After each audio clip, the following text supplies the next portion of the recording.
right, kids, welcome to a summer break edition of Happy Hour. School's out at the University of Oregon, and Ducks Insider is on vacation through August 1st. We did it, Casey. We made it through our first week. Well, we've almost made it through. We've got 2 hours left. We're almost there. But our final bonus hour of the week, you will get them all summer, however you listen, on 105.1 The Fan FM, 1080 AM, 105.1thefan.com, Odyssey.com, the Odyssey app, smart speakers, all summer. This is what you're going to get. So we are doing, we got a couple guests lined up already for next week. Dusty will be back on Wednesday, and I'll let you know about others as we get closer. Short week next week because we've got a Juneteenth day off, and my kids still have school through the 22nd. How annoying is this? School right up until the 18th. Then they take a 3-day weekend, come back on Monday for a half day. What are we doing? That's probably the dumbest school scheduling I could think of. Well, here's the thing, is it wasn't originally the schedule, so in defense of the school, it's because they strike at the beginning of every freaking school year, so they make up the end as they go. So there you have it. That's what we're going to do. You know what I realized just right now? What is that? By the end of the weekend, we can be done with the NBA Finals and done with the Stanley Cup Finals. We might not make it until Monday, and all this stuff might be wrapped up. Does it make you a little sad? Or are you just going to jump on the World Cup? Let's go! No, I think I'm going to be a football sicko for the next few months. Yes, we are! I'll tell you what, yeah, because we're going to basically run you right up until Duck Insider. It's going to come back and be all football. It's going to be Dan Lanning and Dante Moore and the entire roster on there. That's kind of their wheelhouse. And that's where people, I think, are going to be interested, so we're going to be running into that. I am still working on it. I still think we need to get the pick'em up for the entire NFL season. So I am working on that. I'm trying to figure out how to do the playoffs. I think you might have to figure it out yourself. I can't figure out a way where you can make your picks week to week and then it figures out who's in the playoffs. I can't get it to cancel things out. I'm using Google Forms.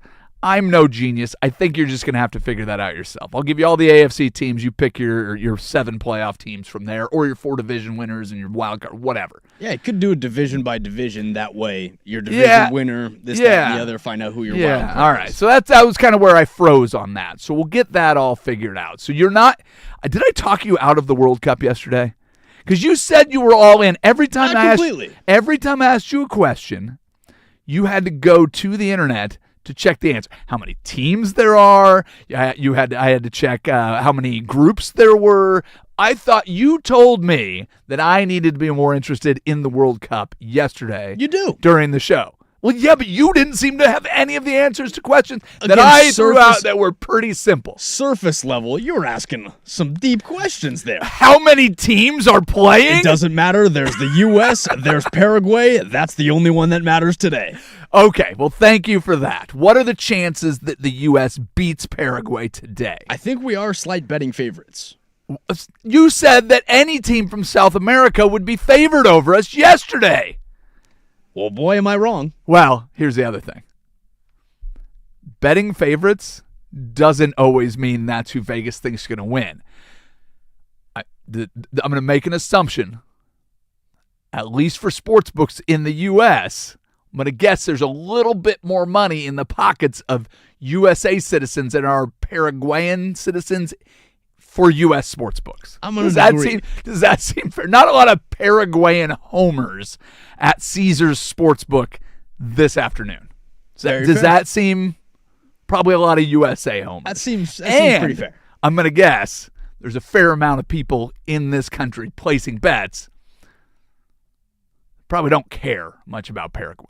They think U.S. supremacy, aren't looking into it deep. Just go, let's put a little bit on it. Did you see the bet that Jake Paul made on the U.S.? I did not. $1.776 million. That's a bad bet. Well, yes, 1776 though, bro. That's a bad bet. He's doing it for publicity. It's a lot. It got me talking about it, and you know how much I love Jake Paul. I mean, come on. It's at least a little bit funny. No? It's a little bit funny. I didn't say it was smart, and I'm not trying to give him any credit for it, but if you're going to go out and make a bad bet, might as well do it in the honor of America. Yeah? Could have waited till Sunday to place that bet. Just that way he knows that they lost the first 2 games. What do you mean? Why wait for the UFC 250? Well, yeah, but he's trying to get his name out. I saw it. So if he trickles through to my feed, he's doing something right. Okay. Tomorrow, you have the NBA Finals. Sunday, you have the Stanley Cup Finals. Those are games 5 and 6. Those are deciding games, potentially. If the Knicks win in San Antonio, it's over. If the Hurricanes win in Vegas, it's over. So we could be at the end of the weekend, and it's over. I've got the storyline pretty well intact after last night. There is a hero. There is a great story. There is a person that we can think of when you look at this Stanley Cup final. Now, no matter how big of a hockey fan you are, I won't go into all of the details. Here's what you need to know. Jordan Staal has scored 6 goals in 5 games. That is pretty great. That is putting him in elite company. He's also doing it at the age of 37, which puts him in rarefied air for a guy that has been doing it a very long time. This is a stat that I want to give you because I don't want to spend a whole ton of time breaking down hockey. I know it's not everybody's favorite, but if you have been drawn in by the Four Nations and the Winter Olympics, and now this is one of the first Stanley Cups that you're watching in a long time or ever, it is pretty good theater. Jordan Staal, though, his first finals goal and his last finals goal separated by 6,202 days. That puts him ahead of his own brother. He just passed his own brother for the most days between goals in the finals. So he was good. He was with Pittsburgh in 2009 when he had his first finals goal. 6,202 days later, he scored last night. His brother, between 2006, his brother Eric Staal, between 2006 and 2023, went 6,198 days between goals. How great is that? That's pretty sweet. I mean, this whole thing, it has been a ton of fun. Throw in the Tom Dundon factor, and I think it pulls in people from Portland. Vegas, of course, has a place in my heart, and my brother-in-law and everybody I know that's still in Vegas got onto that team immediately. Now, they had one of the more unprecedented runs that a franchise has ever had in their expansion year, and then so early on in their tenure to win a Stanley Cup that quickly. So Vegas immediately just kicked down the door and said, boom, hockey, pay attention to Vegas, which is really cool. This has been a really, really fun final. That could be over. And last night's the only night that didn't hit the over. And yet, and that's what you bet. It was the only game that I've bet on. And so now we know what the storyline is if Carolina wins. I think that's pretty obvious. I think if Vegas wins, it's overcoming all the injuries that they've had. They've had guys in and out of the lineup, and it's much more of a team effort, but it feels to me, maybe that's it. I could be oversimplifying it, but it feels like that's kind of what it is. And that would be, I still think you just go to the whole overall Vegas.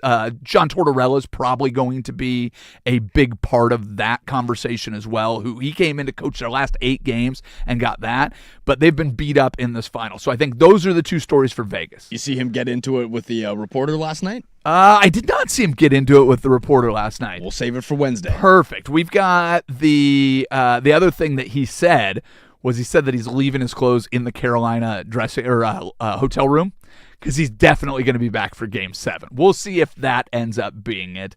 You have some good story, but I think the big ones are Vegas winning 2 in 3 years in the first 7 years that they've been in existence or whatever the number is. So I think those are the 2 big stories. That's a ton of fun. Here's my question for you, though.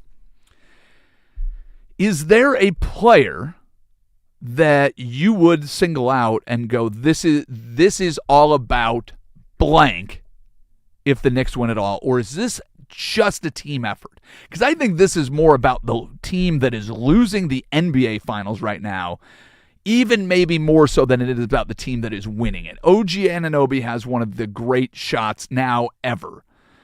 And I guess you can make it about him. Is he your MVP right now? Jalen Brunson has been good in big moments, but he hasn't put up the big gaudy numbers that we've seen in the postseason. Brunson's your MVP. Okay. And is it far and away? He's won you 2 games. And OG's won you 1. So OG's won you 1, but you wouldn't necessarily be there without Jalen Brunson, who's been the anchor of the team. Okay. I'll give you that, but that feels like a cumulative prize as much as anything. Yeah. Am I wrong that this feels more about the Spurs losing than it does about the Knicks winning right now? As of right this second, yes. This second. Yes, I 100% agree. If they lose tomorrow, that's 3 losses at home. And that would be demoralizing. For a team that went out and said that the Western Conference Finals is the NBA Finals and took down the defending champs, a team that we thought was going straight into dynasty mode. And they may be back. I have as much confidence in OKC coming back to this point as I do in the Spurs or the Knicks or anybody else, because they've got a ton of draft capital, whether they use it themselves or not, or make big offseason moves. If they came back bigger, badder, stronger, that would be the least surprising of all of the final 6, 8, 10 teams in the NBA. So that's one that is really interesting to me. But this was supposed to be the Spurs' coronation. This was supposed to be them walking into Madison Square Garden after sweeping the home games and taking what was rightfully theirs because they have deserved it. And what happened at least a couple nights ago, they gave it away. Not only did they give it away, but they showed their youth. They showed their inexperience. They showed their lack of poise under pressure. And so now they feel like they're flailing. They're getting eggs chucked at them. The whole thing just looks a little bit like a comedy show. And if they lose at home, don't get a single win, I mean, that's going to be brutal. And I don't even know if we make it about the Knicks. I think the team will be praised. I don't think there's any question about that. But I think the second thing we might go to is New York City. I mean, it'll be about the Knicks. I don't know what it'll be about these Knicks. You're going to get a lot of, Walt Frazier out there and Patrick Ewing and Charles Oakley and Dolan and the long history, and you'll have all of these guys that are there and have these big stories because the Knicks are so chaotic. I just hope the team doesn't get overshadowed because they've been really, really good. I think everybody will get their flowers, but I think that New York will have to share them, which I'm okay with. But I still think it's going to be a lot about the Spurs, which is that to me is more disappointing. I think on the NBA analyst side of it, I think it'll be a lot about the Spurs giving it away, losing this last game, and ultimately that changing the outcome of the series.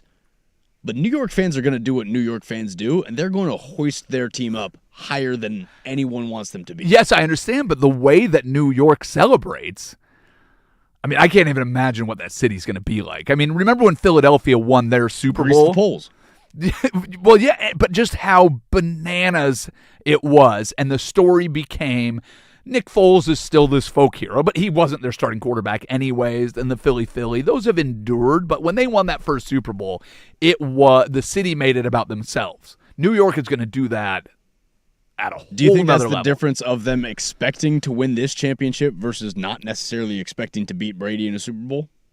Oh yeah, I think for sure. Well, and this I has think expectations have a lot to go in, and this has a lot of that feel. Well, it's also they had never won a Super Bowl, and you get one, and it's very different. If this Knicks team goes on to win 3 or 4, none will be like this one, and where it was assumed by so many. I think even you and I kind of at least had that conversation. I don't think we fell into that trap. I remember pointing out that, hey, there's another team that just swept the Eastern Conference Finals, getting a lot of rest. It felt like we were the only ones. I don't want to give ourselves too much credit. But, I will, but someone else has to. But we definitely had that conversation.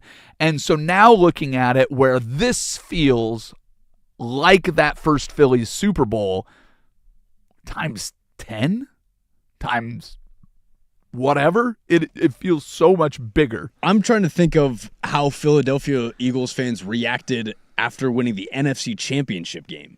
Because I can't remember if a lot of came out of after the NFC Championship game, we're going to the Super Bowl, grease the polls, this, that, and the other. It kind of felt like that was a spur of the moment. We won the Super Bowl Now I'm trying in shocking fashion over Brady. I'm trying to remember that championship game. That was kind of a rout, wasn't it? I'm trying to remember it as well because I can't, and Yeah, the hype that the Knicks fans have put on the series now, I think that there's no reason why it won't be larger, more violent, more exciting yeah. than when Philly hit 'em. Well, what I'm trying to remember, so that would have been the 2018 Super Bowl, so it was the 2017 season, right? And so was that the year that they played? It was the Miracle in Minneapolis that put the Saints in the Super Bowl, right? It was Or that put the lifted Vikings. Minnesota to the next round, but then the Eagles walked through them 38-7. Yeah, so New Orleans had that game won, and they just whiffed, and it was Case Keenum. Was that who was quarterbacking for Case for the Keenum Vikings? threw the ball to Stephon Diggs. And so then you played the Vikings that weren't supposed to be there. You should have been playing Drew Brees, and then Case Keenum went in there, and he just kind of meh. And then it was. Am I remembering that correctly? Well, Case Keenum was also fifth in MVP votes. No. He was very good that year. I'm saying in the championship game, I think I remember him not showing up. So they had a pick six return for a touchdown, and then the Eagles just got a 24-7 halftime lead. Yeah, so they just 38-7. Okay, yeah. So yeah, the Vikings should have lost the divisional round game, and then you had the Miracle in Minneapolis, and then they kind of no-showed for the championship game. So I don't think that was overly celebrated. I think Philadelphia thought they could win that game. It wasn't. I bet. Yeah. I mean, so, yeah. And then, but like you said, going up against Brady, feeling like the long shots, playing with a backup quarterback, because Carson Wentz was, number 2 or 3 in the odds to win the MVP, and then he got hurt. Nick Foles comes in late. So anyways, this has that feel, but the difference between the NBA championship and the Super Bowl, of course, is you don't get the slow build towards the victory that we're getting right now. After game 1, you're like, all right, they stole home court. Game 2, you're getting this hype. Everybody thought they were going to win game 3. That doesn't work out. Then they get that big deficit. So you just get over a week this big roller coaster, man. In that Super Bowl, it is all right. You show up today or you don't show up at all. Like it's you become a footnote or you become the focal point of the entire sports world. And for that, I see how it went into it. But now the hype and everything that builds and the Knicks and Madison Square Garden and it's going to turn into something. So you know what we should do? Let's make some predictions on this. Will we make it through the weekend? We'll discuss the actual games and what we expect to happen in San Antonio, in Vegas over the weekend. We'll do that next. You're listening to a bonus hour of Happy Hour on 105.1 The Fan. The Fan.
going to be a fun summer. The entire break was taken up with discussing the Minneapolis Miracle and then all of the quarterbacks that have ever played in football and just the endless debates that you can have of who's a better passer. Well, yeah, but who's a better thrower? But natural motion versus the numbers. Well, what era did they play? We've got other things to talk about, at least for this week. But as we were just discussing, you could have both the Stanley Cup and the Larry O'Brien handed out over the weekend, meaning we can start in earnest on Tuesday just focusing on football. You and I think both, I don't want to speak for you, I think we both prefer the NFL well over college football, so I don't think you're going to drag me down into that conversation too often. Every once in a while we'll come up. We'll have Dusty join us every Wednesday for these bonus hours during the summer, so we'll have time to talk with Mr. Hara about the Ducks, about college football. We've already got it pegged. We'll talk Big Ten next week. We'll talk global college football. And then what we'll do is we'll narrow our focus back down, get to the Ducks by the time we get closer to August. But right now, we got a couple games to predict. So I guess that's the question I'll ask you first. Which or either or neither of these series are still underway on Monday when we crack the mics? The NBA Finals has Game 5 tomorrow. The NHL Stanley Cup Final is on Sunday, Game 6. Carolina has the lead in hockey. Obviously, the Knicks have the lead in basketball. Do we make it through the weekend with one or both of these or neither? I might be wrong in thinking this, but part of me thinks that all the juice from the NBA Finals will be gone after the weekend. You think all the juice will be gone? I think all the juice is pretty well drained right now. That's where I'm at, where it's starting to leak out the drain right now, and we're getting to the point where if we get past the weekend and Wemby has a shot at a championship, are we going to just throw our shoulders up and say, well, for sure. Yeah, I mean, that's how it breaks. Yeah, I mean, well, no, this is the way that this narrative is going to go. The only way we get to a Game 7, the only way that the Spurs have a chance to win is to get to a Game 7, and the only way we get to the Game 7 is to have the Spurs win back-to-back. So if the Spurs win on Saturday, juice levels increase. They come back and they win another game. Now we have to go to a Game 7. They're the team with the momentum. However those games play out, whether it's back-to-back game-winning shots or back-to-back 30-point blowouts, now all the momentum will be in their favor. It will be in their gym. They will have won at least one in San Antonio. They will have won a second game in Madison Square Garden. So the juice can be restored. My question for you is, what do you expect to happen? What kind of performance do you expect? The Spurs came out and were on fire. And it wasn't that they were playing so well. They set an NBA record making 14 threes in the first half of that game. So it was shot making more than it was effort. And it was on around 65% shooting too. It wasn't like they were just chucking up shots. They were effective in all of their takes. Well, yes, but that is something that is... Part of it is luck, right? Like if you make good shots, you don't make them at a 65% clip on a normal day. And so going out there and not being able to hit anything in the second half, all it did was average things out. And they ended up getting a lot closer back to the mean. I mean, that's still a 1-point game. It's just the worst kind of feeling 1-point game when you had a 29-point lead early in the third quarter. So what do you expect from this game? If the Spurs come out and start making shots right away, of course they'll keep everything ratcheted up. The other side of that is, do you expect the Knicks come out with really just gangbusters, let's put in all the effort, let's put this away? Because if you are the New York Knicks, who are the more experienced team, the team that has showed that in the pressure moments they are the better team, the 2 1-point games both go to New York. I kind of expect them to go in there with an attitude going, we have to end it here. As much as they would love to win this in New York, you can't let this young team, this team with the biggest, tallest, best player on either team, or the most talented player, not the best player, the most talented player on either team, the guys that are going to play more off of emotion, get that momentum, because then you go back and now you're back on your heels a little bit going back into New York. And I think that they're going to come out and you're going to see the team with more effort in this probably be New York. I think it ends in 5. And I don't think we get extra basketball next week, which is a little bit disappointing because I like the idea of the Knicks winning at home. I like the idea of that kid who put out the yearbook post being dead right. Knicks in 6 in 2026. I mean, come on. That guy would be a national hero. If they win it in 5, we'll forget about him in 12 seconds. But that's what I think is going to happen in that game. In the hockey game, buddy. There's no way this doesn't have Game 7 written all over it. Going back to Carolina. And I think that's why I also want this. The NHL series to go 7 games versus the Knicks and the Spurs. I think I want the Spurs to get all their hype and the Knicks to get all their hype in their meaningful moment out and done by the weekend.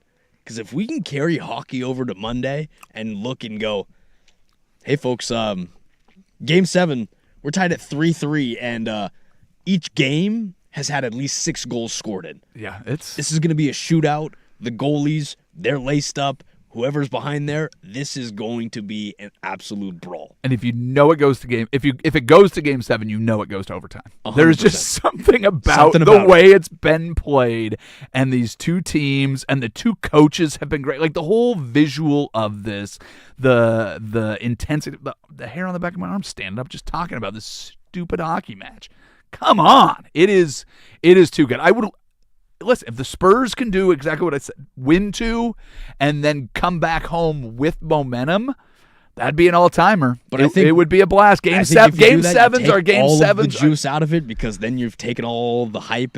But if you're the Knicks, I think the Knicks know that they have to win. You got to seal it up soon. You don't mess around. You don't play with fire, and the Spurs are fire. They just took down the defending champs. You can't give them an inch, and I think you're going to get a classic Jalen Brunson performance. I think you are going to get effort. I think you're going to have Josh Hart with 5-5-5, where he gets 5 of every statistical category. They'll 5 make points, they'll 5 make boards, up 5 assists, 5 steals. They'll make up new ones for him as they go. New York is going to have a party regardless. I don't think you have to be at Madison Square Garden. And honestly, if you have watch parties all over the city, it's probably better for the Big Apple than having everything concentrated right there in Midtown. So, and again, all the icons in New York are already going to tell the story about where they were and what their reaction was to Game 5 or Game 4. Yeah, no, this is 53 years in the making. It's the right team to do it. They're college champions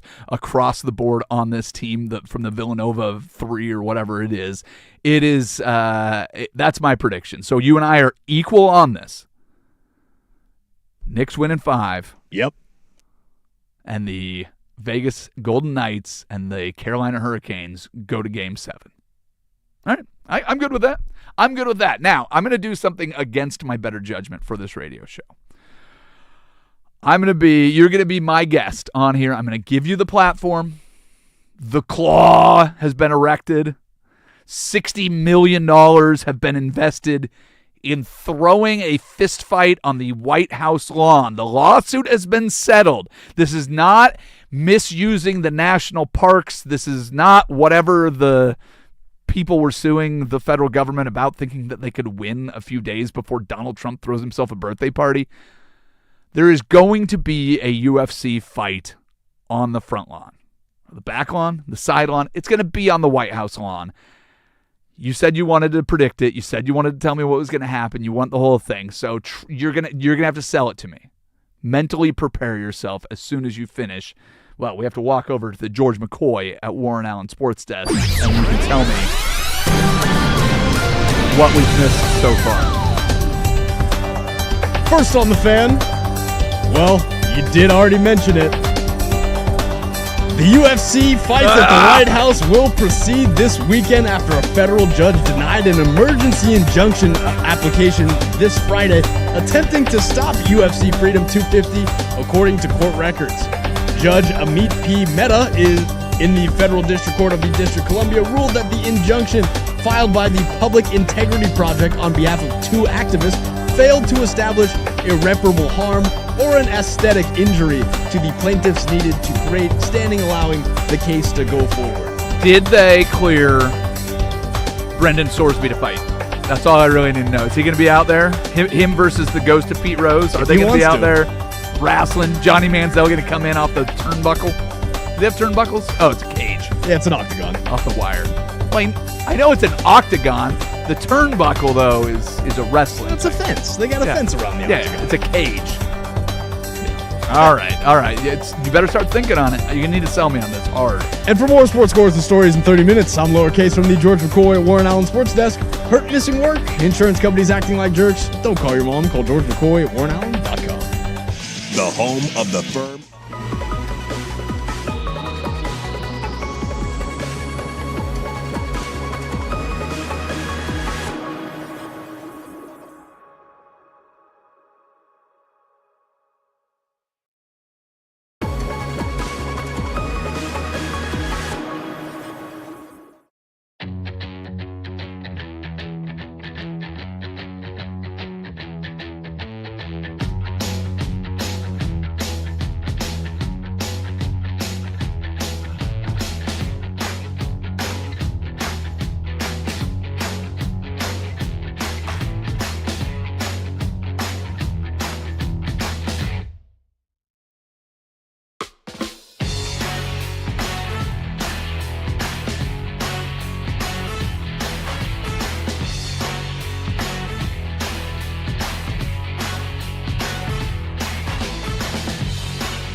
I suppose if there ever is an opportunity for you to try to convince me that UFC is big and bad and must be watched, I mean, on the White House lawn, I still have a hard time believing that this is an actual thing and that we are not living in idiocracy and we are not feeding all of our plants electrolytes because everybody needs electrolytes.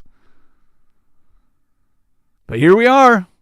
Trump is turning 80, and he's celebrating by taking a nap next to an octagon and then denying that he fell asleep. All right, give me the breakdown. What the hell is actually happening here at Lowercase? So we've got a great card. I can't be more hyped about this card. I did see that this is the opportunity for UFC to return to its glory? Has it faded recently? Is that something that is No. not in your mind? I mean, you're a fan. Viewership is only up. Then why did I say Ever since they got the deal with Paramount, they got off of the pay-per-view model. They only have more viewers now. Dude, lucky for you, man. The kids have this good. For the young people, they get to watch UFC and Paw Patrol in the same place. Lucky you, In dude. the same place. Lucky you. Well, I'll go through this main card because it starts with a great featherweight bout between former featherweight champion Diego Lopez and Steve Garcia. Garcia, as much as he's good and climbing his way up the rankings, Diego Lopez is a monster, and there is still levels to it. I have Diego Lopez. How big are featherweights? 145. 145-pound little tiny guys just About how much scrapping I out there. All right. So what's the expectation for this fight? Is this one of those fights where we're just going to be grappling each other, or are they going to be punching each other in the face? Like, what is the... This one will start on the feet, and I'm guessing that Diego Lopez, because he's outmatched Brazilian... he outmatches Garcia in Brazilian Jiu-Jitsu and just his ground game in general. Diego Lopez is going to run away with this. So this I will be might take a submission in the second round. second round. So early submission, not a knockout. Is it? Or is If there a it stays difference? on the feet, knockout, but I have this one going to the ground. All right. Sounds dull. What do we got? What's The next one is a nothing but wrestlers. This one is your okay, ground game. Skip that one. Tell everybody if you want to get it on the record of who you think is going to win. I don't need to watch Bo a Nickel. wrestling match. Who's this? Bo Nickel's going to win, American wrestler. Bo versus Nickel? Bo Nickel. Oh my gosh. Okay. Next, we have a lightweight fight versus former, I want to say, Bellator champion. Sorry, I couldn't think of the company. No, words are hard. I Former get it. You're Bellator champion you're Michael doing Chandler great. versus Maurizio Ruffi. As much as Michael Chandler is that dude, Maurizio Ruffi has got hammers for hands. Okay, so this is one that's going to be a lot more on the feet. This one will be bloody. Can this one go quickly? Like this, the ones that draw everybody's attention. Is somebody going to get knocked out in 14 seconds on the White House lawn and just somebody's eye socket explodes? This one could end in a knockout, but most likely this one's probably going all 3 rounds. It's going to be a bloody affair. How long are the rounds? They only go 3 rounds? 5-minute rounds. Okay, so it's. I guess I can see the appeal of just like, let's get it over with. Well, We're you not want going your 12 knockouts? rounds. What's that? You say you want your knockouts? Is that the next fight? Here's the next okay, fight. wait. How big? How big? Tell me how big these guys are too, because the heavyweights knocking each They're other out. giants. 6'3", 260 pounds, and former NFL fullback for the San Francisco 49ers, Josh Hokett, looks to defend his undefeated streak as he sits at 9-0, climbing up the heavyweight How long did rankings. Hokett play for the Niners? I don't remember that. I name. believe 4 years. Oh, he was a yeah. practice squad guy. Oh, okay. Played a lot of time before they went and signed Kyle Juszczyk. Usage. Thank you. Usyk. And Juszczyk.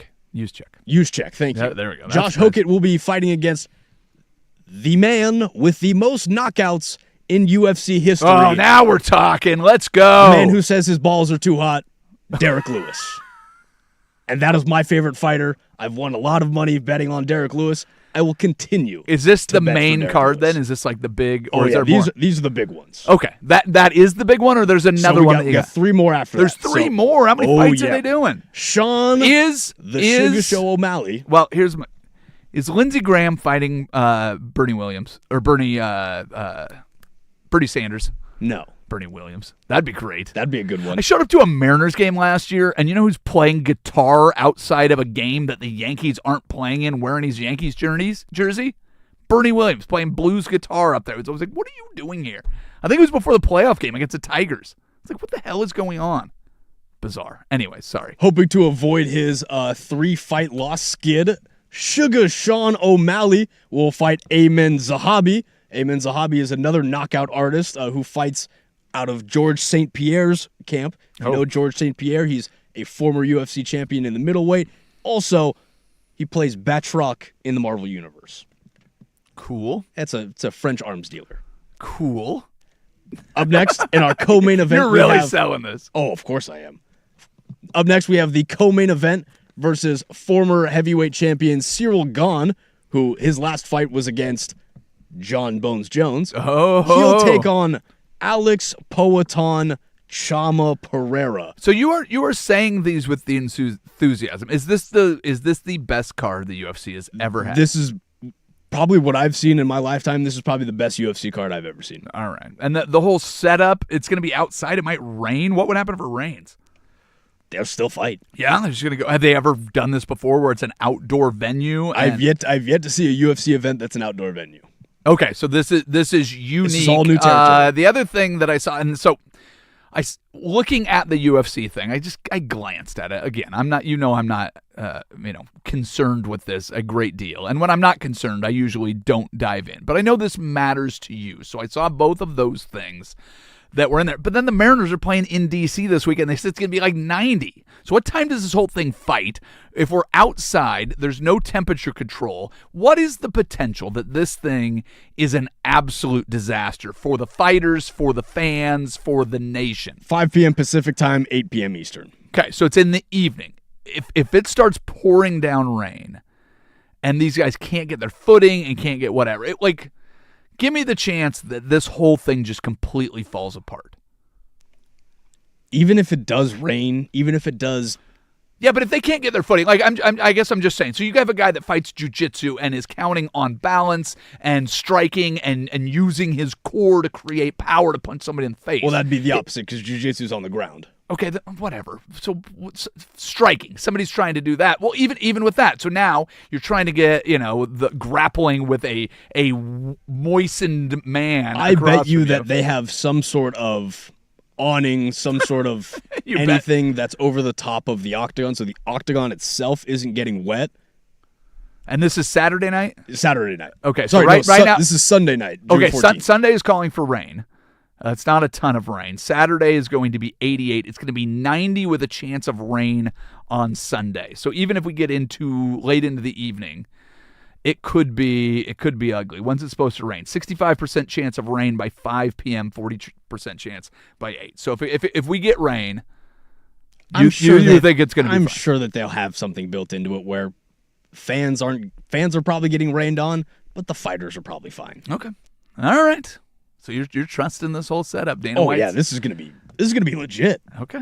All right. Where do we watch it if we want to watch it? Is it pay-per-view? Paramount. Oh, it's on Paramount Plus. Plus. Also, all we got to do. So you want to give everybody your password right now so they can jump on and watch it? God, no. Okay. All right. I got too many people. We got one more. I don't know if I've ever seen a ring like the ring that I've just seen. We'll discuss that next. It's a bonus hour of Happy Hour on 105.1 and the Fan Sports Network. The biggest.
don't know if you know this or not, but the Super Bowl champions from last year are the Seattle Seahawks. You know what that means? They get a ring.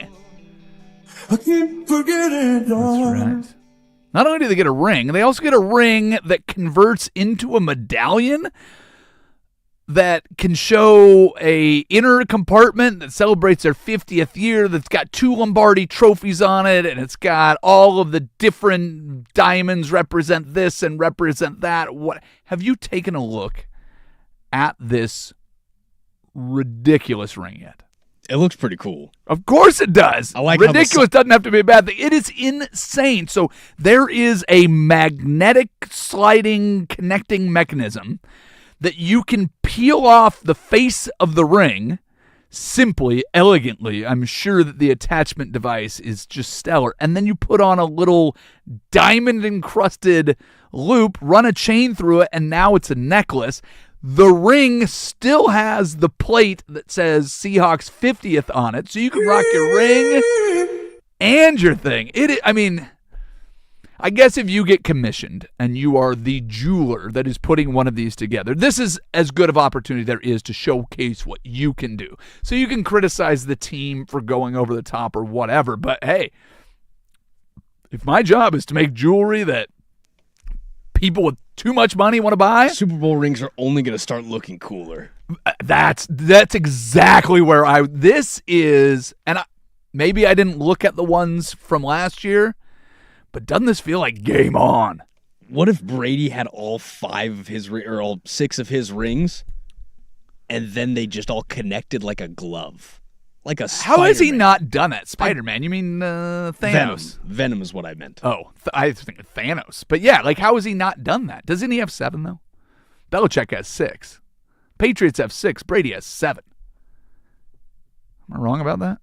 He went to 10. Won 7. He's got 7. Yeah, come on, man. He needs extra fingers. You have a glove that you put on. It's got 7 fingers on it because you got so many rings. No, that is something. But yeah, so this, of course, as you know, like when they make these things, you'll get the video that says this is why this and that and whatever. The thing I like about this one is just at a glance, it kind of looks pretty simple up front. But dude, on the sides and the details and all of the things that they've put through this, I don't know if I'm going to be wearing a ring if I won a Super Bowl, but just as an heirloom and having this, and in 100 years when you go back and you look at something that was built, 2 curiosities. 1, how crazy are future rings going to be? And 2, like, what are we going to see? Like, what's the next evolution of these things as far as being able to wear it out? Because they did put some thought into it, where if you can wear it as a pendant, wear it as a medallion on a chain, does that mean we see them more? Does that mean see them they're sold gonna get more? bigger? I genuinely have no idea. You love this ring? I like it. It looks really clean. It's pretty cool. Yeah. I mean, it is. The sides on it that pop out, so it kind of looks more like Lumen Field. That's what kind of sells it for me. They've got the arcs, so it looks like Lumen Field. It's all blue sapphire Seahawks logo. It's the second that they've won, so it's 2 Lombardi trophies on there. I mean, it's something else. I mean, pictures of all the guys wearing it. It doesn't look nearly as big as I thought it would. But I'm also looking at pictures of Leonard Williams wearing it. So it is a huge ring. Like my arm would get tired of wearing it after a while. If you're one of the bigger guys, I mean, I assume that they go and size everybody for the ring. So, like, is Michael Dixon's like a lot? Does he lose a lot of diamonds? If you're the punter versus being, a D lineman, like, imagine what the difference in Byron Murphy's versus JSN's. Like, DeMarcus Lawrence probably has the largest ring. I don't know. I mean, Byron Murphy Jaron Reed is on that team. Do you know what? Daryl Hall just got extended. Do you know what his nickname is on the team? What is it? They call him Head Neck. That's just mean. That's just an attack. Quandre Diggs, former safety, gives him a shout out when he gets extension. Goes, congrats to my boy Head Neck.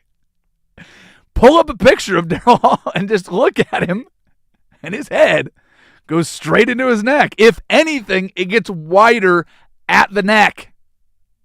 Why did they assign him over Buamafe? They said because he's more violent. I don't know what his mitts look like if you hold up hands, but I'm guessing a guy named Headneck has some pretty big sausage fingers. Are you looking at the picture? Because you're shaking your head like you are. This is just mean. This is just hey, mean. Listen, Quandre Diggs was a fan favorite, a locker room favorite. He wouldn't say anything that was out of bounds, so I don't think that I am stepping out of bounds. Now, if I walked up to him and go, we're going to call you Headneck, I'd be dead. But this is a term of endearment from a fellow teammate. I think we're safe doing that. I think so. I guess my only question is, if you get a bigger ring, does it have more value? I'm just trying to think of, is there another NFL player I've ever seen with a shorter neck? Well, again, I don't. And no. It's him and Maurice Jones-Drew. That's it. I'm going to print out a picture of this, and I'd like you to take a Sharpie Maybe and circle where the head begins and the neck ends, or vice versa. It is good luck. But yeah, that's the fun thing is just realizing like how insanely big, strong, physical all of these guys are. Like, if could I wear his like around 2 fingers?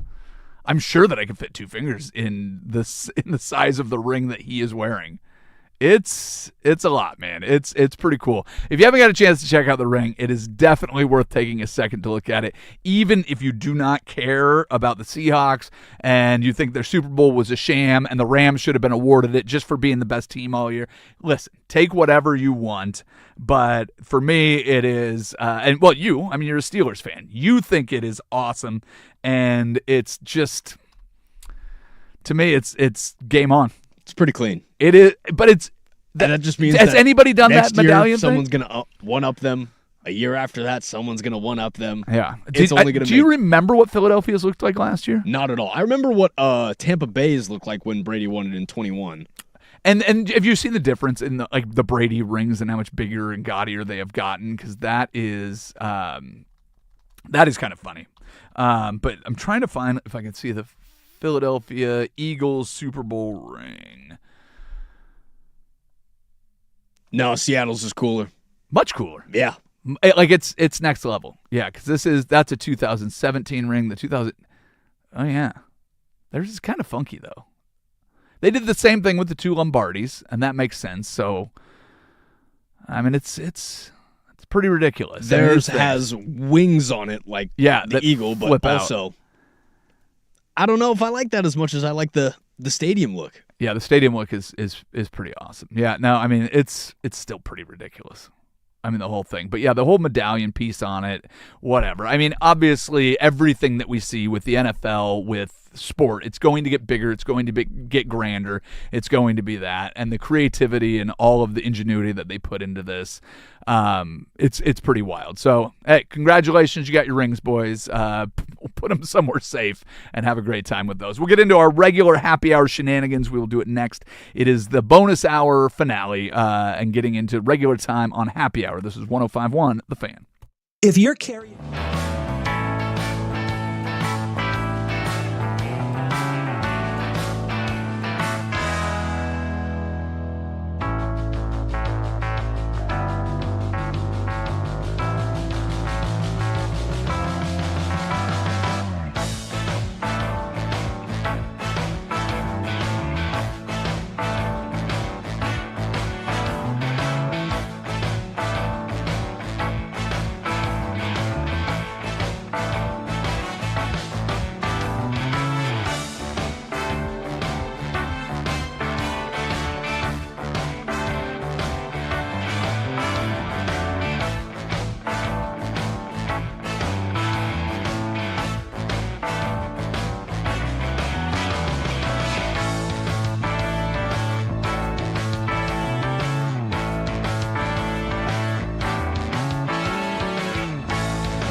From the George McCoy and Warren Allen Sports Desk, a Sports Center update on the Fan Sports Network, 105.1 FM and 1080 AM.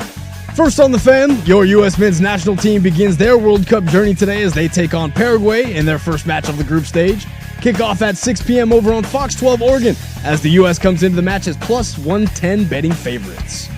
Over to the NHL as the Carolina Hurricanes took Game 5 of the Stanley Cup Final to take the 3-2 lead in the series as they took down the Vegas Golden Knights 4-2 last night.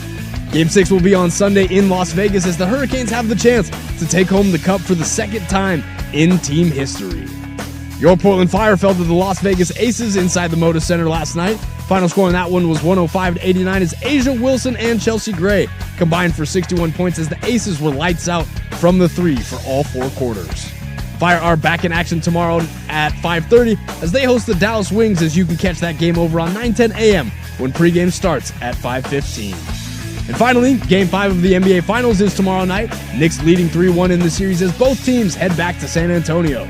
Spurs are 5.5-point betting favorites coming into the contest, as you can catch Game 5 right here on the Fan Sports Network when coverage tips off at 4:30.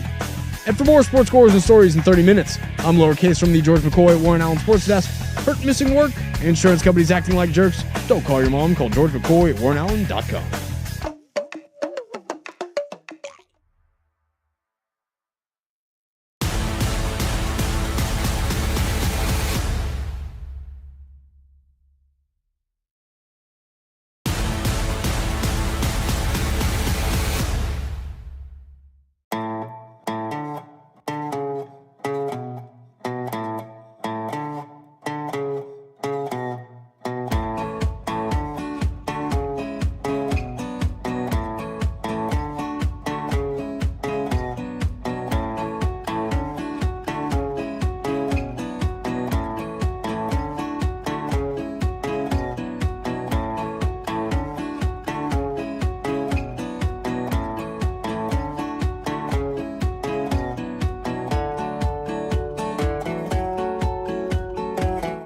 Well, hey, kids. Happy Falafel Day to all you beautiful radio listeners. Thanks for dropping in for our little happy hour. We appreciate you listening. If you are watching us on the YouTube, here's a hand gesture just for you. You're welcome.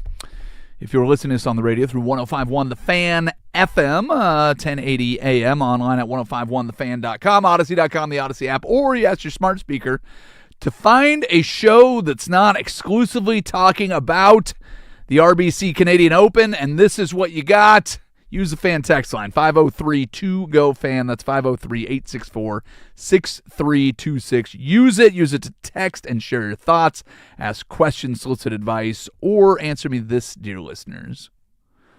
What sport do the Carolina Blaze play? Lowercase, Carolina Blaze. Do you know what sport? I'm going to guess that it's minor league baseball. It is not minor league baseball, but you are close. I'll give you one more guess. I've got nothing. The Carolina Blaze just lost their first game of the season to the new Portland softball team, the Cascade. The Portland Cascade are an expansion team in the AUSL, and they got their first victory by the Mercy Rule. Let's go. They got the Mercy Rule out there. They beat them 12-4 with the help of a grand slam. Smoked them. Corby Otis hit a grand slam to break things wide open. Kendra Fabley went a perfect 3 for 3 with 2 runs scored. The era is underway, ladies and gentlemen. The Portland, another professional sports team in Portland. That's 3 professional women's sports teams that we got now. How exciting. Do you have the fever? Do you have the fire? Can you feel the heat? The Cascade, the fire, the thorns. I mean, what else do you need? I like this a lot. Yeah. More sports teams for Portland means more events I get to go to, more sports I get to see. I'm all for this. Can we get a baseball team? Is that too much to ask? Please. Oh, man. Well, you know what we'd be doing right after this? If there was a day game on, which No question. it's a whole nother thing. Can we get somebody to just play a day game every day? You've got 162 games per team. You're telling me that on a Friday afternoon you can't just put somebody slotted in to play? I don't even care if it's a bad baseball game. Yesterday I watched Rockies Cubs during the show. I don't care. How do you not like what every day? Like just here's a noon game. Just put it on and I can watch it. Well, anyways, you know what I need to. Excuse me. What I need to do is I need to thank everybody that helped us sell out the 12th annual Fan Golf Classic presented by Toyota. Foursomes this year's tournament at Langdon Farms Golf Club went in record time. If you missed out on this one, just get the next one. Special thanks to our sponsors for this year's tournament. Victoricos is bringing back their breakfast burritos for the pre-round. Matt's Barbecue will be feeding every golfer in the post-round. Your hosts will be at the 6th hole, and they will be with Angels Envy Bourbon, and it's going to be a good old time out there. The Fan Golf Classic presented by Toyota is also brought to you by Vulcan Design and Construction, Henderson and Daughter Windows and Doors, George McCoy at Warren Allen Attorneys at Law, Battery Exchange, Mastro Dobel Tequila, Laurel Horse Market Steakhouse and Butcher Shop, Philbrook Law, 1-800-DIVORCE, Roto-Rooter, A Legal Mezcal, Pub Beer, Cheap Fun, Apex Golf, and Window Nation. We look forward to seeing all of our golfers out there on June 23rd at Langdon Farms. That should be a wonderful, wonderful time. All right, so you're still set with what we said. We've got the weekend that will be Game 5, NBA Finals. You and I both agree, Knicks in 5. Knicks in 5. Sunday, we've got our Stanley Cup Game 6 in Vegas. Carolina in 7. Carolina in 7. It's going back to Carolina, so we'll talk about that more on Monday. You're taking Carolina in 7, though. I do love that. What are your bets on the World Cup? We've got just a little bit of time here. What's your prediction tonight? Paraguay, U.S. Where are they playing that game? I believe in SoFi Stadium. In SoFi in L.A. Okay, that's going to be a party. Who you got?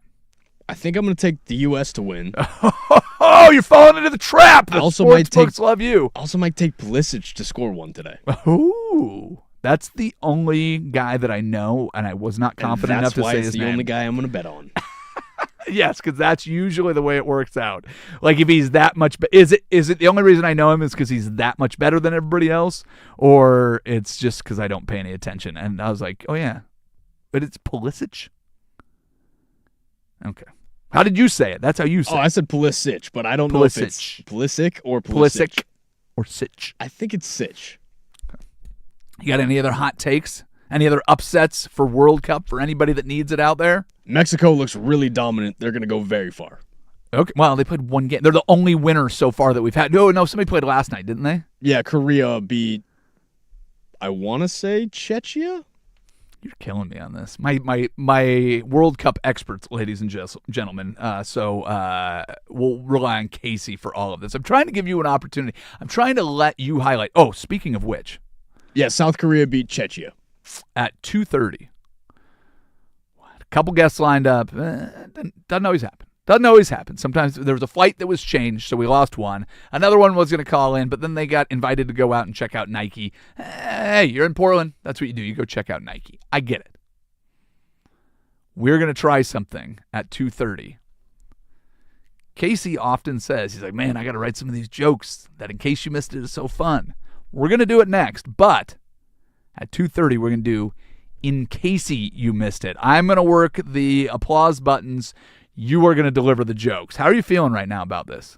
Not great, but we're going to shoot from the hip. It's a Friday. It is going into a wonderful weekend of sports, the opening weekend of the World Cup. You've got your UFC fight. You've got the NBA Finals. You've got a potential deciding game in the Stanley Cup Final.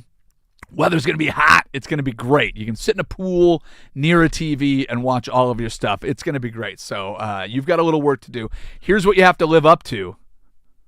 My own, in case you missed it.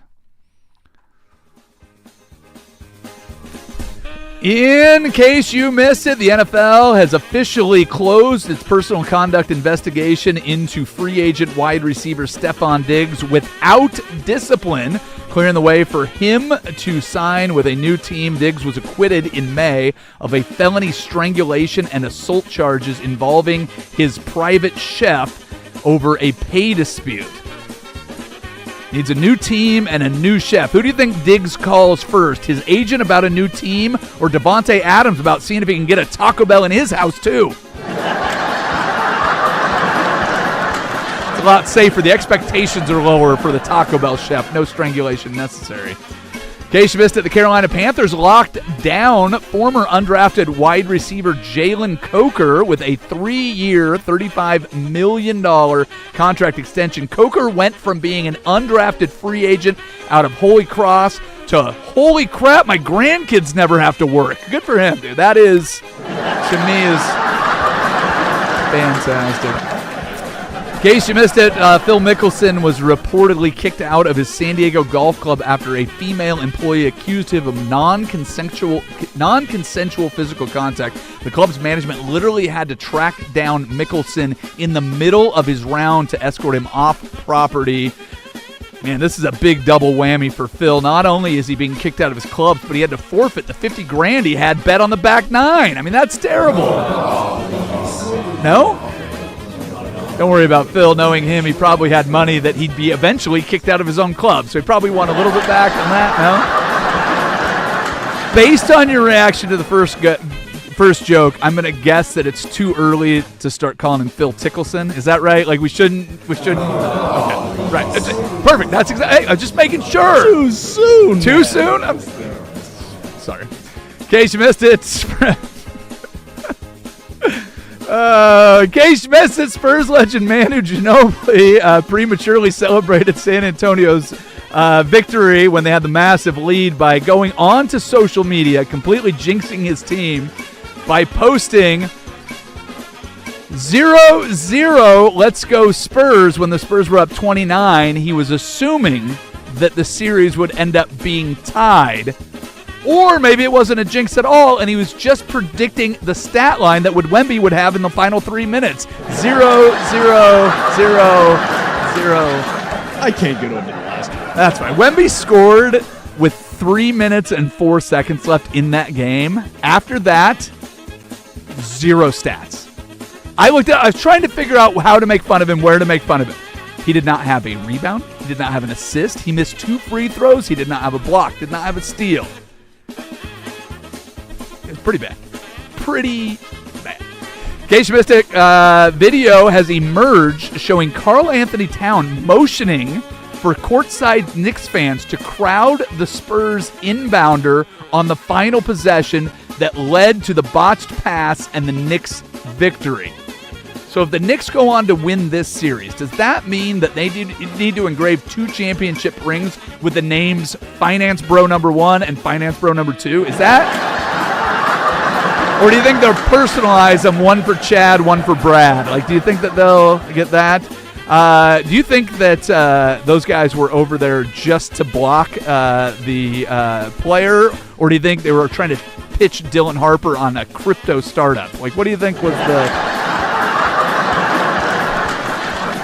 And finally, in case you missed it, retired Knicks legend Carmelo Anthony claims he orchestrated OG Anunoby's miraculous game-winning tip-in by screaming instructions from his courtside seat.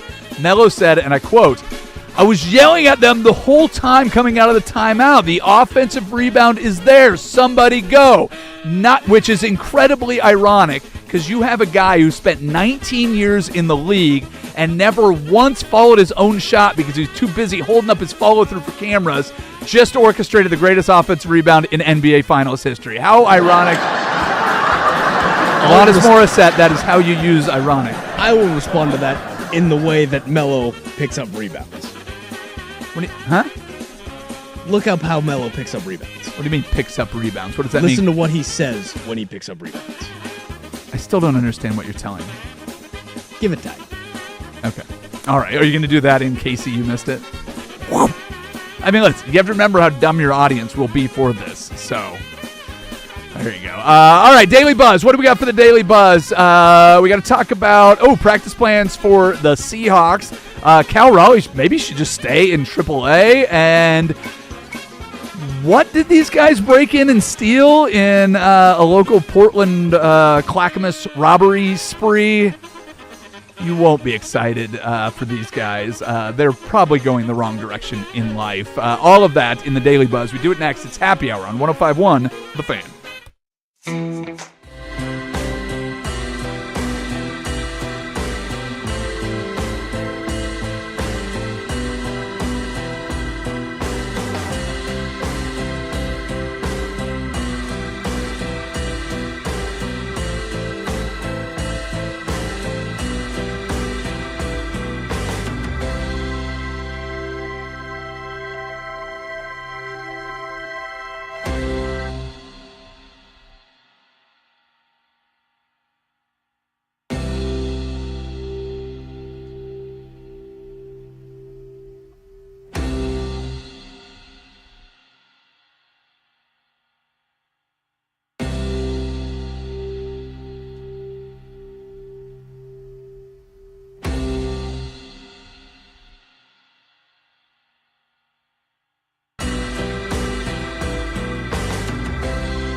All right, ladies and gentlemen, I had kind of forgotten about it until today, but when I saw the news that...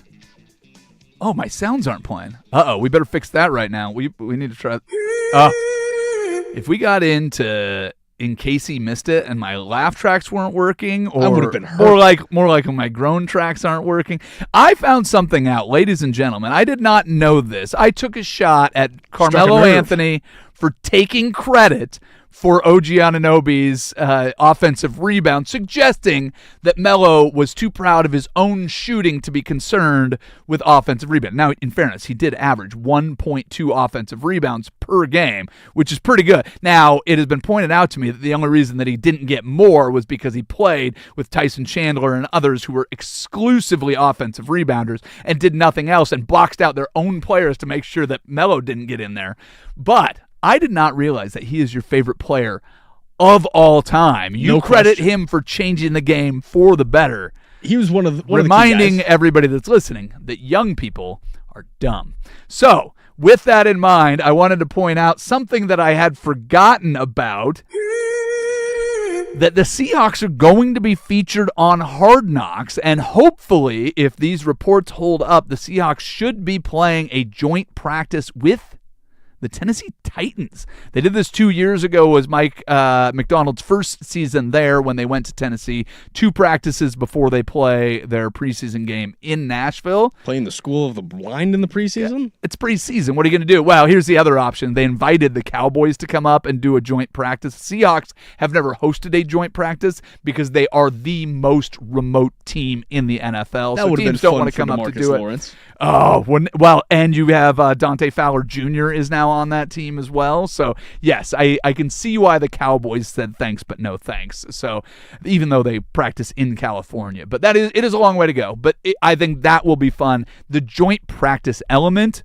I think, is less about the opponent and more about finding the scrapper in all your guys. These are my favorite moments in training Yes. camp leading up to the preseason. These are the Hard Knocks moments. That's what I this is just the said, and DeAndre Hopkins, D'Angelo Hall, I fear God moment. Yeah, that's what I said. And then you poo-poo on the new regime that you have in Tennessee and just seeing what you get from Cam Ward and all that. I think there's an element of Tennessee. There's still so many questions with that team and that roster that Yep.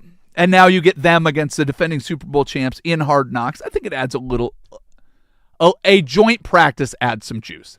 It's less about the opponent. I will admit that. But it does make things a little bit interesting because Yep. if you're a Tennessee Titan and you're going about this is what I expect.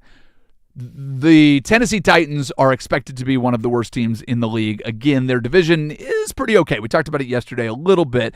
The Titans have a long way to go.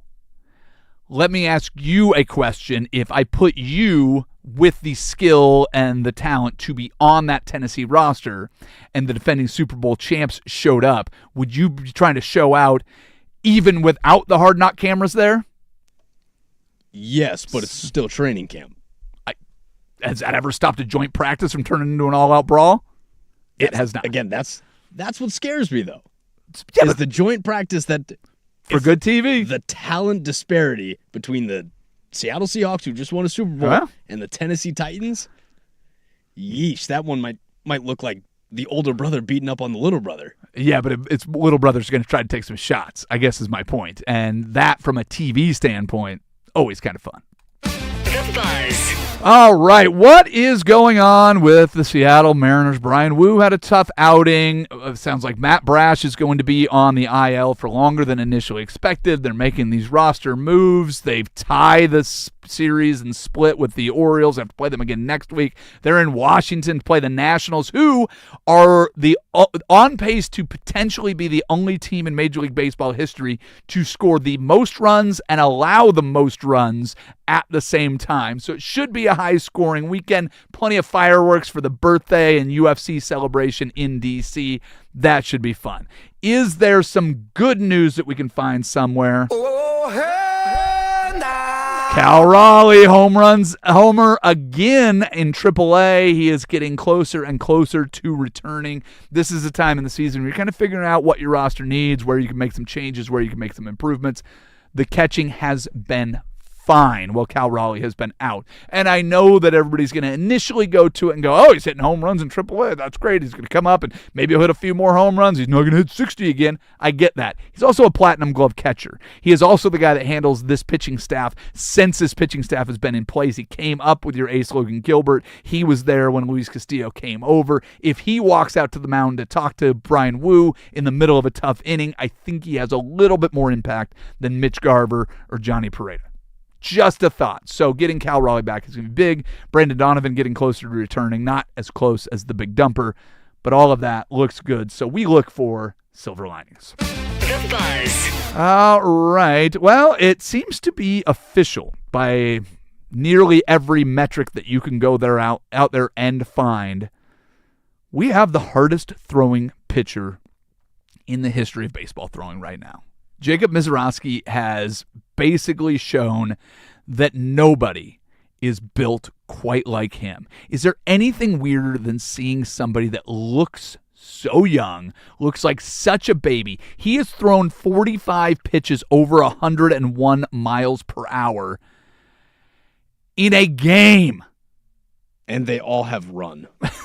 How would they not? Baseballs are not mechanically built to withstand that much drag without moving all over the place.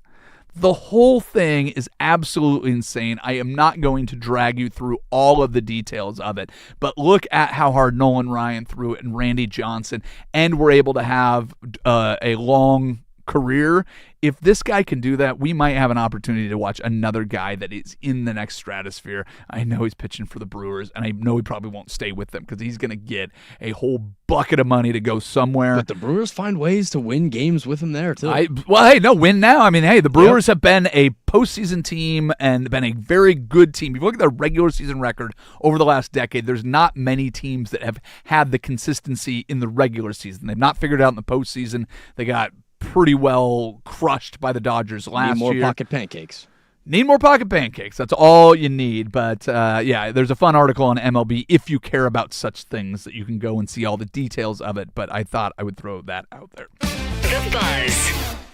Shohei Ohtani has some left knee inflammation, left the game yesterday, but it sounds like the two-way superstar who is hitting .305 and has a 1.06 ERA currently should be just fine. There doesn't seem to be any worry from Dave Robertson camp, so just a little inflammation. Not that big of a deal. The Buzz. I know that you and I could not afford to buy the Portland Trail Blazers. I know that we do not have the money to invest in an NFL franchise in Seattle. If you wanted to buy a piece of the Seahawks, I doubt we're going to be in on that. Both teams are for sale right now, but it doesn't feel like we're going to get that. You want to get into professional sports? Let's do it. Ice Cube's 3-on-3 basketball league, the Big Three, is set to go public later this year. A $290 million valuation for the entire league is going to allow fans to buy stock in the Big Three. You want in on that? Yeah, maybe a little. Okay, no thanks. The Buzz. If I can make my money back. Yeah, there you go. Have you ever watched the Big Three? A few games. Me neither. All right.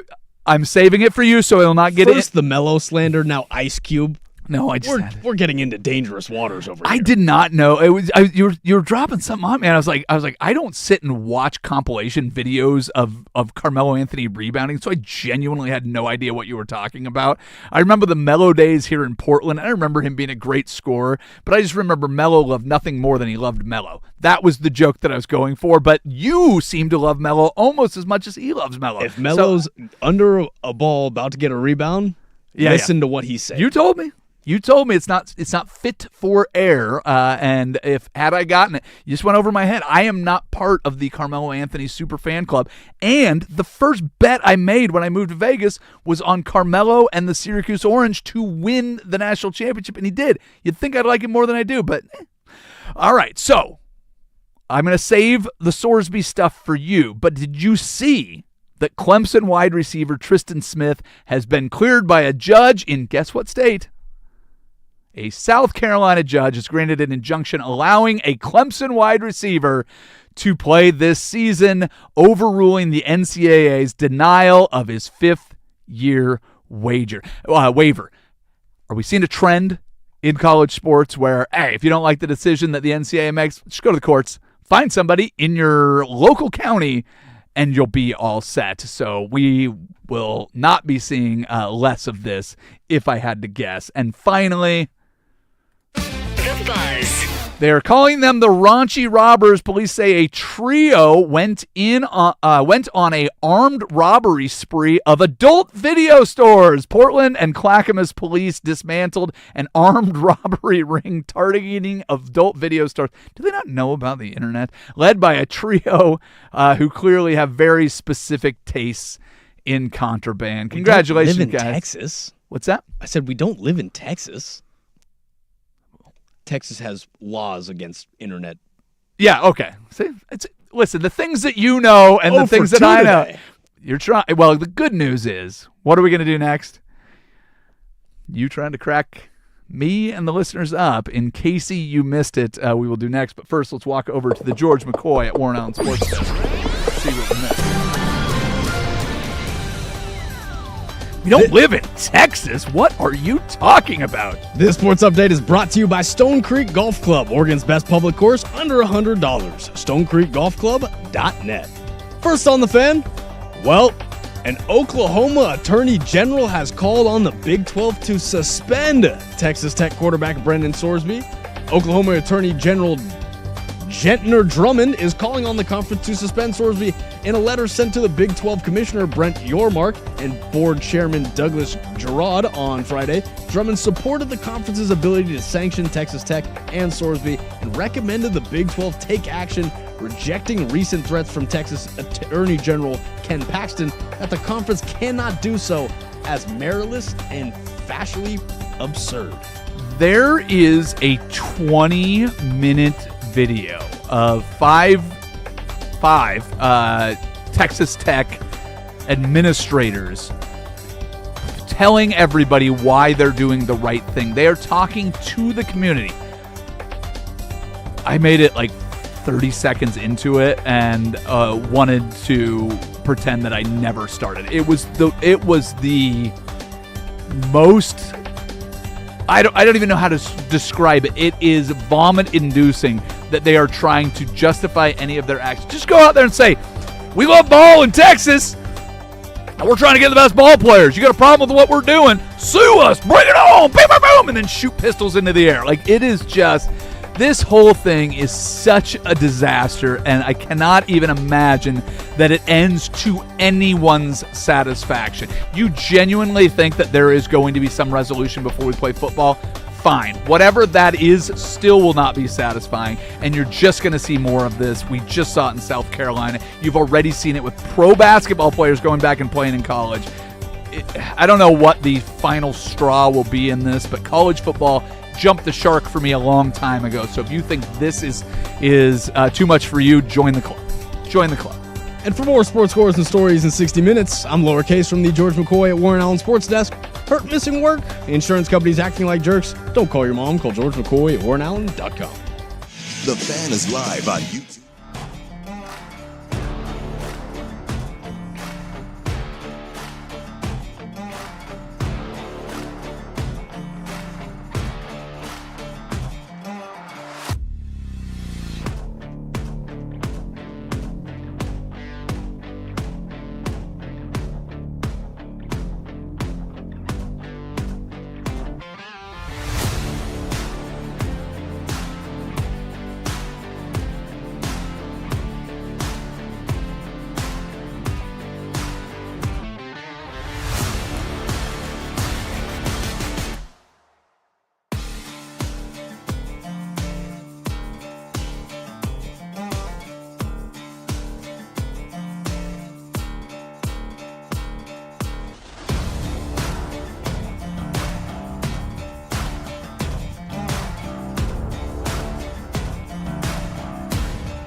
All right, so as I understand it, one day when I was out on vacation, Joe Fish was in, and Joe Fish has said, I'm not trying the jokes. Seems a little outside of my comfort zone, but every day after we finish the show, Lowercase says, man, I got some stuff for you. So one day when I was gone, you gave this a try. You and Joe Fisher kind of ran through this. You reversed roles. You threw some jokes. You're willing to try it again. Now I'm willing to take a stab at it. I'm gonna tell you a quick story because I'm gonna buffer you. I don't want you to have to fill too much time. The first time that I went and watched stand-up, I was with a couple buddies. We were in Vegas. We were on our way down to spring training. I was 18. They were both 19. And a friend of ours was turning 21. He goes, hey, I got a free hotel room if you guys want a place to stay in Vegas. But we couldn't go out with him and do everything that he was doing. So we had dinner.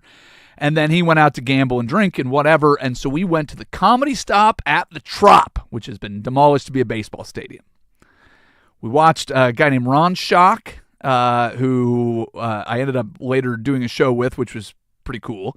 And then there was a guy named Craig Robinson that was doing it. Very skinny, very young Craig Robinson. Oh, yeah, he's pretty good. This would have been 2001 maybe.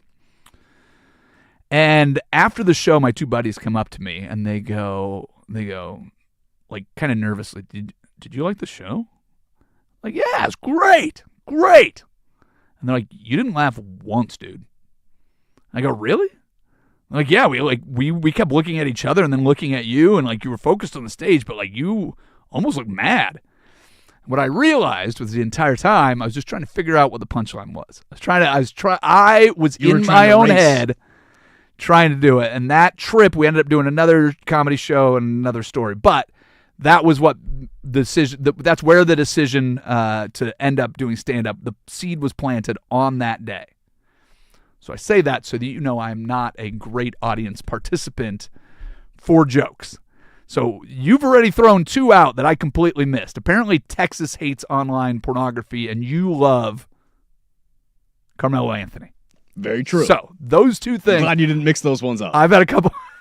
I did do the long pause just so people could fill it in themselves. So that was intentional. So I'm not a great audience member. I've got the buttons here. My cursor is hovering over crickets, but I hope that you will surprise me. So are you going to use the Benny Hill? We want some music? It's up to you. You're doing it. This is your thing. Let's do some music. This is in Casey. You missed it. Well, in case you missed it, Texas Tech officials defended their integrity and reiterated their support of quarterback Brendan Sorsby amid the widespread criticism that Sorsby gambled on games as an active player on an NCAA roster, stating, integrity of the game is sacred, and that's why we've gone to such great lengths to ensure the monitoring and the compliance measures are in place for Brendan's return. I understand how the monitoring of the online activity, but I wonder how far the extent of the monitoring will go. Will Sorsby have to send Snapchats with a witness present? Or will he have to communicate with co-eds through two cans and a string?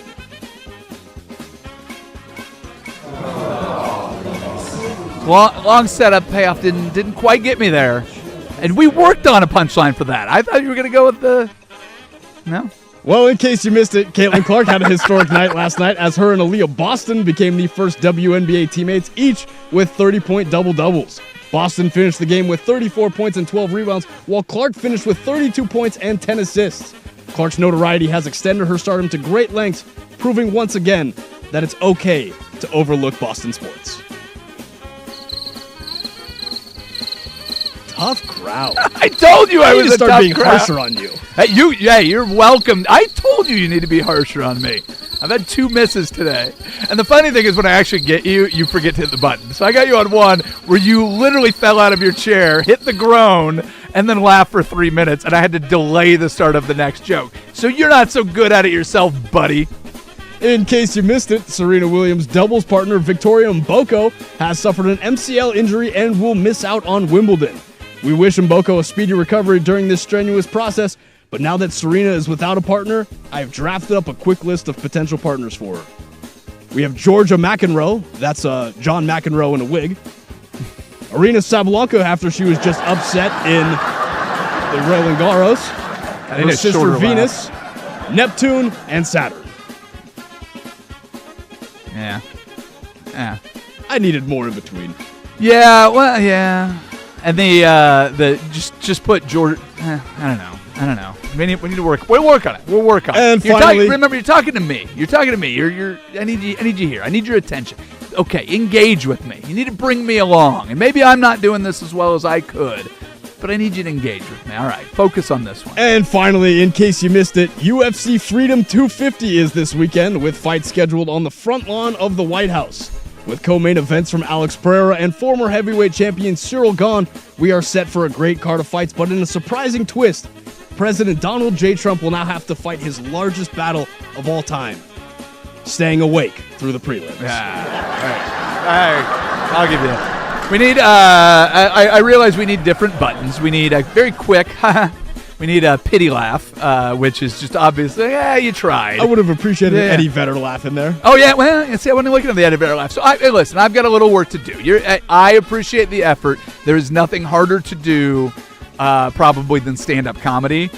This is a very, very modified version of that is just you telling me a joke, hoping that people listen.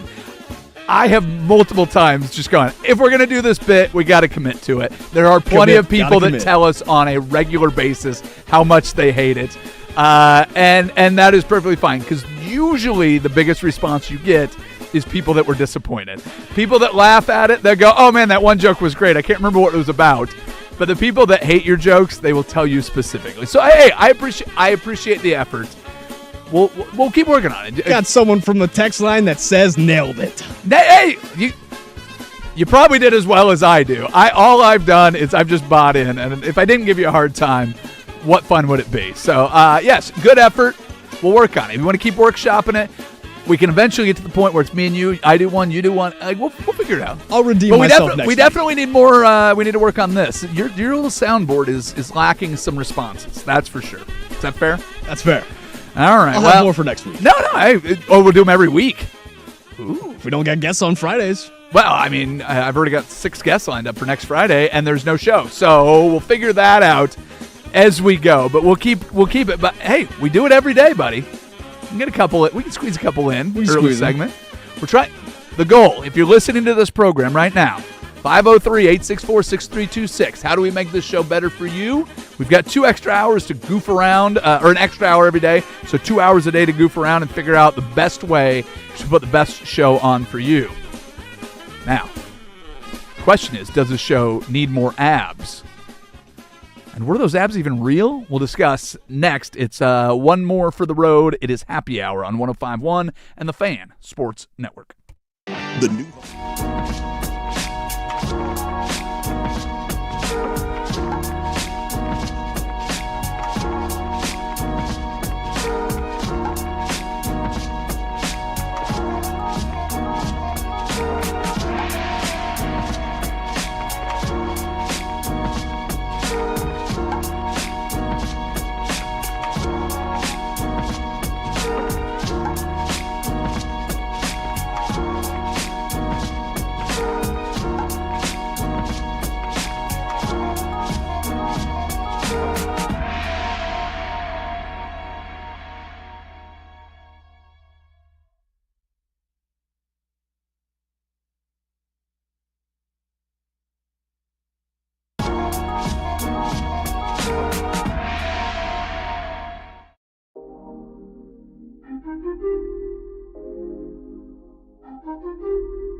All right, if you missed any part of this show, past shows, future shows, there's a podcast available. All you got to do is go to 1051thefan.com, odyssey.com, the Odyssey app. Good news, 333 more sockeye yesterday. Casey, what are the people saying on the YouTube chats and the text line that we need to address? We need the SpongeBob, oh brother, this guy stinks drop. Is that for me or for you or for both? I think that might be for both. Yeah, that's fair. That's fair. What else you got? People say that I nailed it, and you were a little hard on me. I told you I would be hard on you, and that's how you make me better. Yeah, well, I don't know about that. If you were really good, I'd probably be worse because then I'd be jealous. So if you came out and absolutely crushed it, I will give you credit. You were working on it, and I think we saw enough promise. I'm more that we need to frustrated keep that it this rolling. text line hasn't said anything about those Melo rebounds. I need some support here. Again, I don't know how many people are Carmelo Anthony super fans. Like, okay. We talked about this I in almost the wore break. the double O Melo That's jersey fine. today. We have a little extra time here because you had 3 jokes and only 2. One of them was an actual joke, but because it went a little short, we've got a little extra time here. Please explain to our listeners what you told me during the break of why Carmelo Anthony is your favorite player and how he changed the NBA for the better. Again, I grew up in the NBA era where it was ISO, ISO, ISO. It was people coming off of trying to emulate MJ. You had Kobe being hyped up as the next MJ. Who both played in the triangle offense, was about ball distribution, but yeah, okay. And then you had a guy like Carmelo Anthony who wasn't in the triangle offense, who had to create his own offense in Denver, had to do it in New York twice. Yep. And he just went out there, said, I'm going to jab step. I'm going to get people off their heels, on their heels, rocking this way, that way. It's just the way he would break down players in the ISO. It's impressive. Because he's not Kyrie Irving. He doesn't have ball handling. He can't just stop and drop on a dime. He's not LeBron. He's not the biggest guy who can body you, go get to the rack. He's just that efficient. That's what I love about Melo. All right, efficiency. You love efficiency, and you love Carmelo Anthony. All right, well, I will keep that in mind, and I will certainly not finish my, in case you missed it, disparaging Carmelo Anthony, but I will have to look for more opportunities to do so in the future. Let's do One more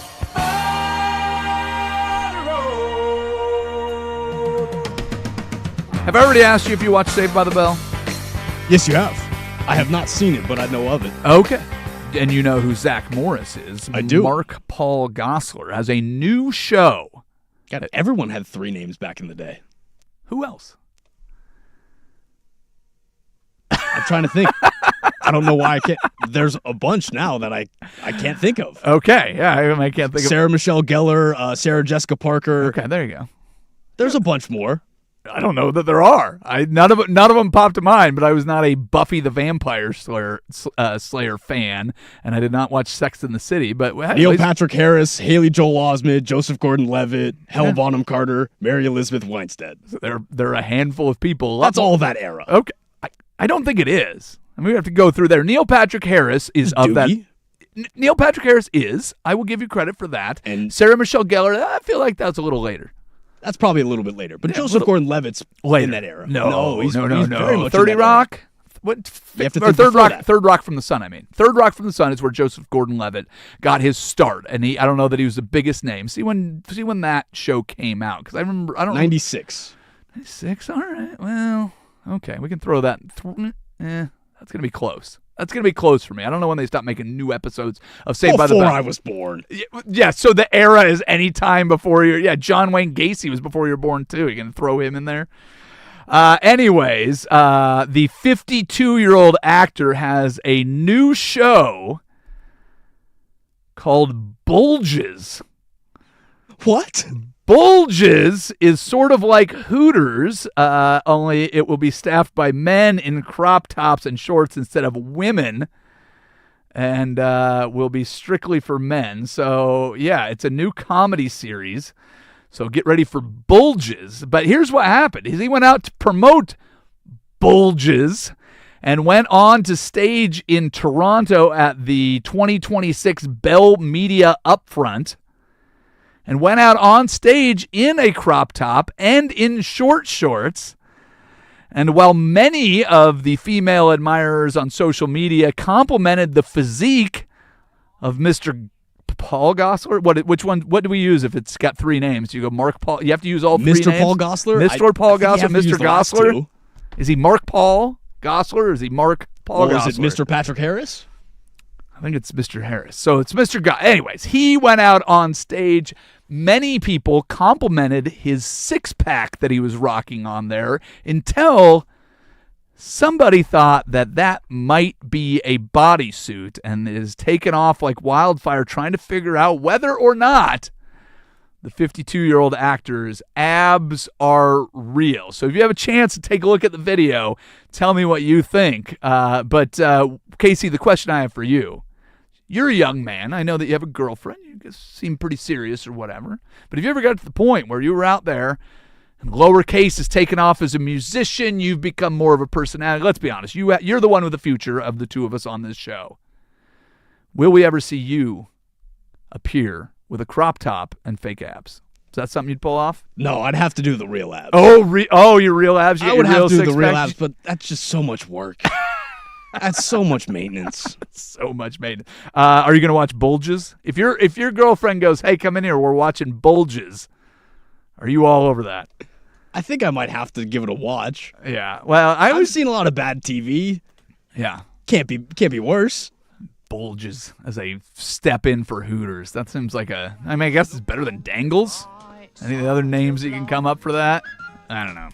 Anyways, all right. Well, if you're interested in that, fantastic. Anything dumb we said this week will be on the show next week. Get excited. Lowercase will be bringing back more of In Casey You Missed It across the summer. It'll be too much fun. So thanks everybody that listened. Thank you, Lowercase. I genuinely do appreciate the effort.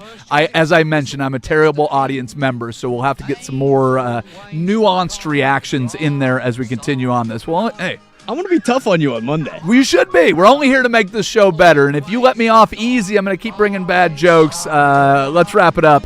Big thanks, of course, to Isaac Ropp. We're all done for now. Bye-bye.